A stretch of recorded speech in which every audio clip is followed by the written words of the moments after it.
Thank you for staying with us. The Perspective, we're still talking about Jokowi-Kalla's performance in the second year with Philips Vermonte from CSIS. Philips, foreign policy. How do you observe foreign? We know Jokowi has a very inward when it comes to foreign policy. In his first year, he made it very clear, but a couple of events have triggered and turned the table. And how do you observe Jokowi's foreign policy in his first year, and how has that shifted in the second year? Right. Well, we have president and vice presidents who are both entrepreneurs. So they are thinking the way entrepreneurs thinking. In every policy, the first question that they will ask is, where is the meat, right? So in terms of foreign policy, Indonesia has been said by many as a leader of ASEAN, as a model of democracy, how religion and government and state work harmoniously. Yeah. Islam and democracy seem to work in Indonesia. Indonesia is the founder of ASEAN and so on. Yeah. But the question is, where's the meat of all these good images of all our diplomacies, right? Do we have an increased number of investors? Yeah. Do we have a positive trade balance with our neighbors or with whatever countries and so on? So that's why then Pak Jokowi seems to take the lead in inviting investors to come to Indonesia. If he travels overseas, as we know, his main priority is to meet with business people, with the market and so on, and invite them to come to Indonesia, which sometimes irritated some people in Indonesia, like the president is selling Indonesia to foreigners, which is that exactly what Pak Jokowi is doing. Indonesia needs to sell itself in order to attract investors. Opening its door to become more competitive, because we are losing out. Some of the ASEAN countries are now becoming a major destination of investment. If we fail to compete, then all investment would come to, for example, Vietnam. Vietnam catching up very quickly, and we've seen some of the industry move to Vietnam. So in order to do that, I think Pak Jokowi and Pak JK in this particular issue, I think they were on the same term. They were on board that Indonesia needs to open up, and that's related to the domestic development.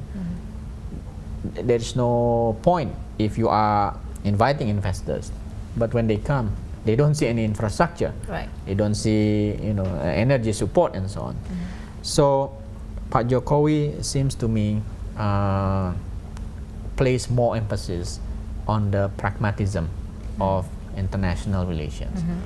I remember the first thing that he said after he was sworn in as the president, and he talked about diplomacy. I remember vividly that he said he wanted to see Indonesian diplomats as the salesmen, marketers of Indonesia in order to attract investment.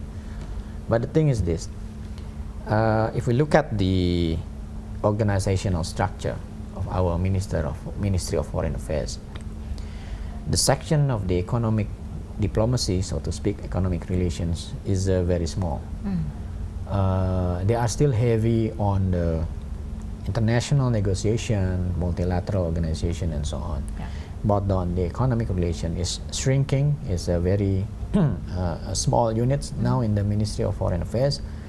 So the vision or diplomatic vision of Pak Jokowi, which is economy, have yet to be matched with the organizational structure of our foreign ministry. Right. And that's why I think some adjustment are needed in the foreign ministry. But didn't he appoint each ministers to have specific countries to take care as a point person, or the go-to person for each of the countries, China, Russia, America? Right. I think that's my point, because Pak Jokowi wants to move faster, and while the ministry organizational capacity, foreign ministry has yet to adjust, then he has to do what you mentioned. Right. And that's, I think, a breakthrough from his part, from Pak Jokowi's part, because Of course, diplomacy should not be only carried out by the Ministry of Foreign Ministry, Ministry of Trade, and so on and so forth. But it remains in the hand of the Ministry of Foreign Affairs, because it's the practice, it's the phase of negotiations and so on. It has to be coordinated through Foreign Ministry. Should take the lead. The ministry should take the lead. But I think that's minor problem. As far as Pak Jokowi could coordinate all the ministries, related to foreign policy, that should not be a problem, because aspects of foreign policy are many. Maybe economy, maybe defense, and sometimes culture, and so on and so forth. So that's then the keyword will be how to coordinate all this. Number two, I think when it comes to foreign policy, some said that Pak Jokowi or Indonesia has shifted more towards China and so on and so forth. What about our traditional partners, the United States, the West, and other countries? And to some extent, these are legitimate concerns.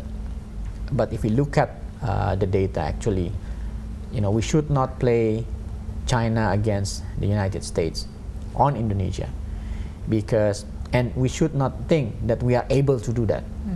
Like some people said that, for example, in the railway projects, Jakarta-Bandung high-speed train project, and then there's a talk about high-speed train work from Jakarta to Surabaya. Right. Well, give one to China, the other one to Japan, and others. I don't think that's a right approach. We could not play these major powers. So what do you think is Jokowi's approach in this? Because many is seen that there's a very unique relationship at the moment between Indonesia and China, vis-a-vis the Southeast Asia conflict that China is taking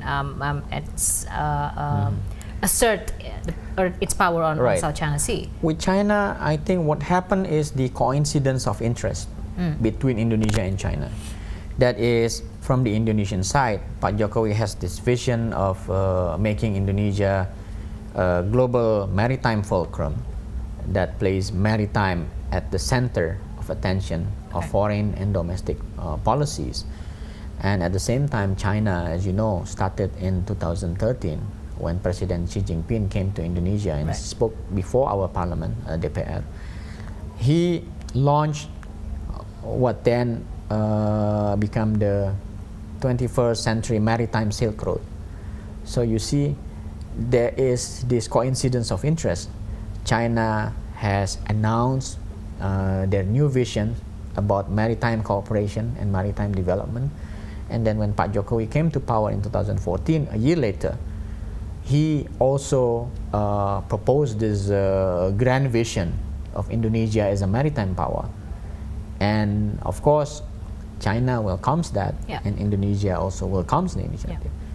I don't think that should not be a problem, because as we talked earlier, the financial cost of realizing this idea of infrastructure, maritime infrastructure, cannot be fulfilled by our own budget, and cannot be helped by only one country.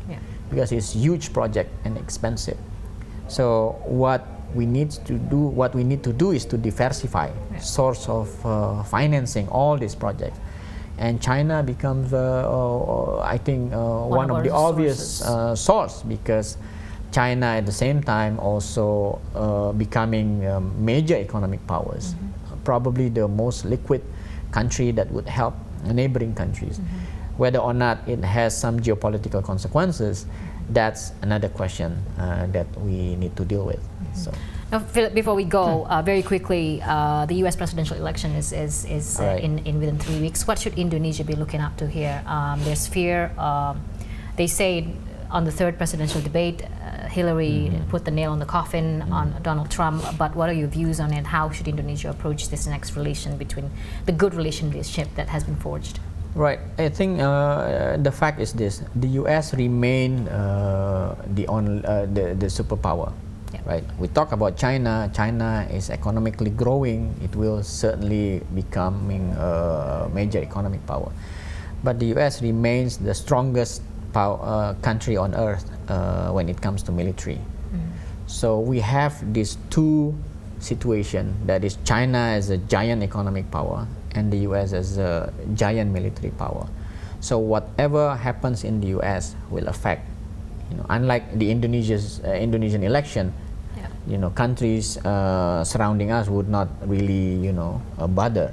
But because the US as a global power has major consequences. Now, I think this is probably a wish, as many, I think many share the concern after we saw the debates and so on.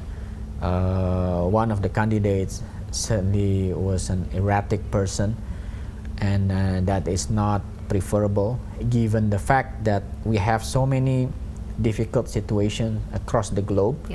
Europe is in disarray, a refugee problem, terrorism, Middle East as ever, are always a very difficult region to govern. And then we have to take care of our own region. China's growing, what are the consequences and so on. So if we have a president who is erratic and the most especially powerful with the military power country on earth, and that would of course pose some problem. So some even said that the US may become the major security threat, instead of the security threat, instead of the ones who can maintain peace and security across the globe. All right, Philip, thank you so much.